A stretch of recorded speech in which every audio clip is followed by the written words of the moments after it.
Welcome to World Talk Brief.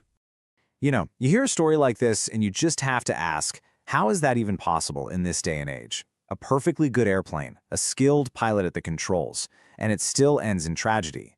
This is the story of flight PK-THT, and it's a window into a chilling phenomenon that pilots call controlled flight into terrain. Let's get into it.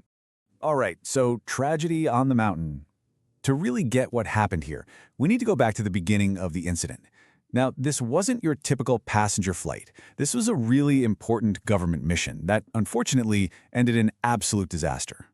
So rescuers are out there, battling this incredibly steep terrain, and the fog is just ridiculously thick.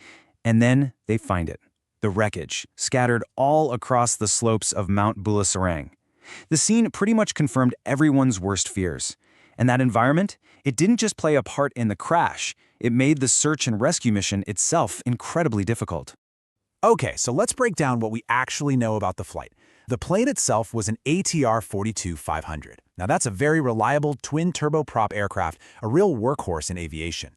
On board were 7 crew members and 3 passengers, and their mission was vital. They were doing airborne maritime surveillance for the government, a crucial job in a country that's a sprawling collection of islands.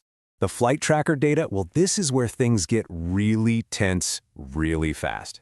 It's like we're watching the final minutes tick by. At 04:05, everything looks completely normal.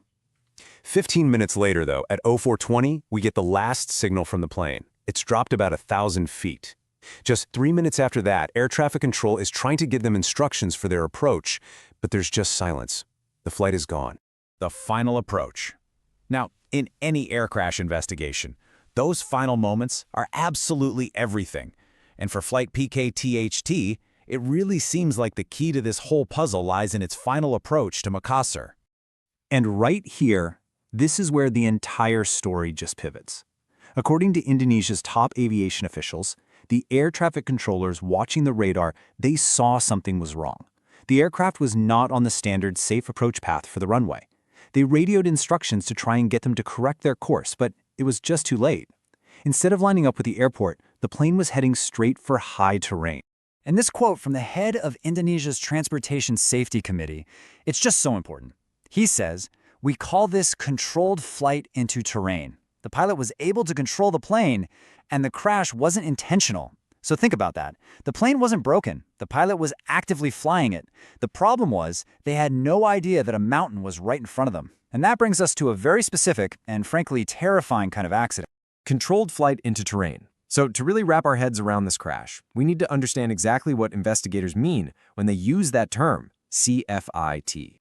So here's the official definition. Let's pull it apart. Serviceable aircraft means the plane is working just fine, nothing is broken. Under pilot control means the pilot is actively flying it. And here's the absolute key phrase: no apparent awareness by the crew. They are flying a perfectly good airplane, completely blind to the fact that they are just moments away from impact. And you might think this is some kind of a freak 1 in a million thing, but it's not at all. CFIT is one of the biggest, most persistent threats in aviation. This data from the ICAO shows that it's responsible for more than 20%, 1/5 of all fatal accidents around the world. So despite all of our modern technology, this very basic danger of flying into something you can't see is still very much with us. Flying without eyes. Now, all of this leads to a pretty logical question, right? If pilots can't see where they're going, how on earth are they supposed to land an airplane?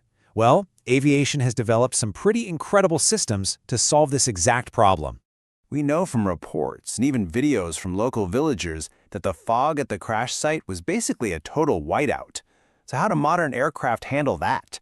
Well, they don't just wing it. They rely on a system that, in essence, lets them see without using their own eyes. It's called the Instrument Landing System, or ILS. The easiest way to think about it is like a highway of radio beams, projected right into the sky from the runway. Transmitters on the ground create this perfect path. The plane has a receiver that locks onto those signals, and then a display in the cockpit tells the pilots exactly where they are. Go left, go right, go up, go down, to stay on that perfect glide path all the way down to the runway. But the ILS doesn't work alone. It's just one piece of a whole multi-layered safety net. You've also got the ground proximity warning system. That's the automated voice you've probably heard in movies screaming, "Terrain, pull up," if the plane gets too low. And all this technology is backed up by super strict rules and procedures that pilots have to follow. Each one of these layers is designed to catch a mistake before it turns into a disaster. Indonesia's aviation challenge. So, if all these amazing systems exist, why do these kinds of accidents keep happening, especially in certain parts of the world? To understand that, we really need to look at the unique context of flying in Indonesia. You see, flying isn't a luxury in Indonesia, it's a lifeline. It's how you connect a nation of over 17,000 islands. But that same geography, which is filled with active volcanoes and sharp mountain ranges, combined with tropical weather that can change in an instant, makes it one of the most challenging places to fly in the entire world. So what you end up with is this very difficult reality. The country has a massive, fast-growing aviation market.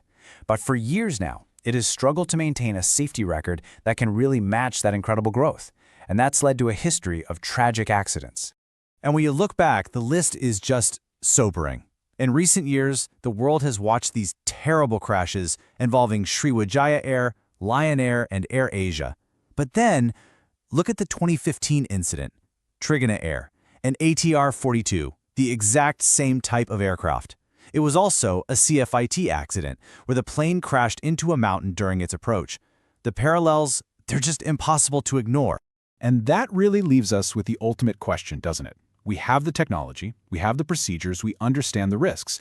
So why can a perfectly good plane, being flown by a qualified crew, still just vanish into a mountain? Maybe it just goes to show that for all our automation, the final, most critical safety net will always be human awareness. And sometimes that can be the most fragile layer of all. If you like clear explanations without noise, you know what to do. Subscribe for more Stories Explained Simply.